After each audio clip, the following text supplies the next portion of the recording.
Hey, how's it going, man?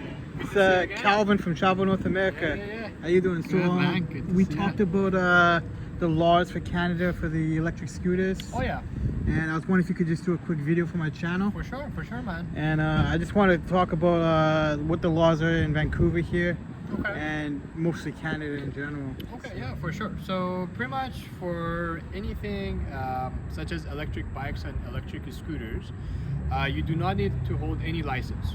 So as long as you're 16 plus and you follow the rules, which I'm gonna go over, there's nothing else that you need to be worried about. So no insurance, no gas, no nothing.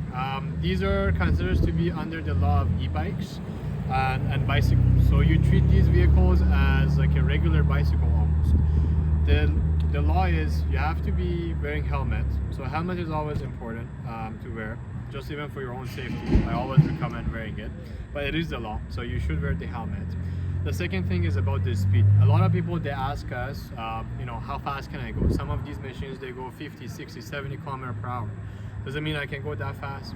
Technically, you're not supposed to go more than 25 kilometers per hour with the scooters and 32 kilometers per hour with the e-bikes.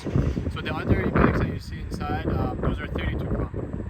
And the scooters, the one that you purchased earlier, that would be 25 kilometers per hour. Okay, you can use these units in bike lanes, that's no problem.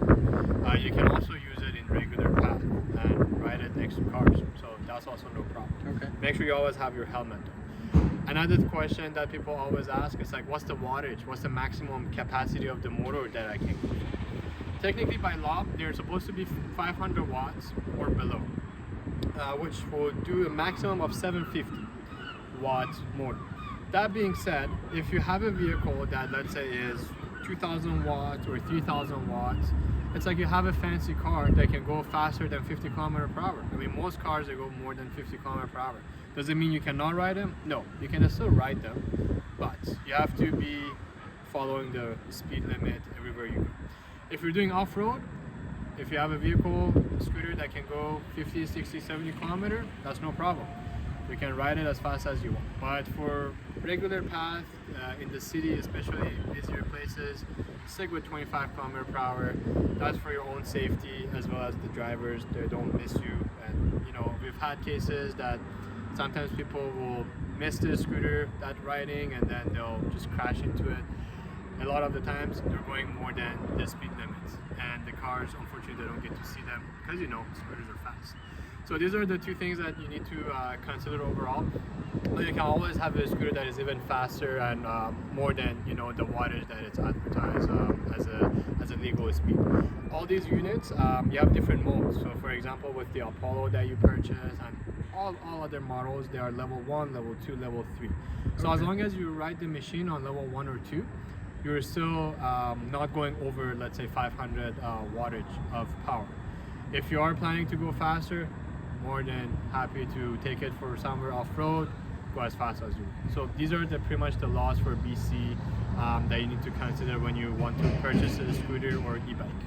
And what about these bike lanes or sidewalks? So sidewalks, technically you're not allowed to, to ride these, but you can definitely ride them in bike lanes. So based on the law in BC, these vehicles would be under the bikes category. That's why you do not require to have a license. Yeah. You do not require to have insurance. Because of that, you will treat them as a bicycle, and you can ride them in the bike lanes as well. So that's no problem. Okay, perfect. I guess my only other question is like, what if you forget your helmet? Like, is there like a fine or something? Or? Technically, by law, there are fines. Yeah. I've had customers that they mention, oh, I don't want to wear my helmet, and I always ride it without helmet. The first thing I say, man, safety is your first thing when it comes to riding scooters, especially in busier places like in Vancouver area, downtown area. There's lots of cars that sometimes they don't see you. So your safety is first. Obviously, in terms of getting tickets, you can get tickets. I've had a customer, they got a ticket. I forgot the amount, but they can write you a ticket because you're not wearing a helmet. Okay. And I think what's happening is the law is becoming more strict because we're seeing a lot of more scooter riders, more e-bike riders in town, and I'm sure the law will be enforcing more strictly in the next 1 or 2 years. Okay, awesome. Thank you so much, man. Okay, man. Have a good one. Peace out, man. Yeah. Bye bye.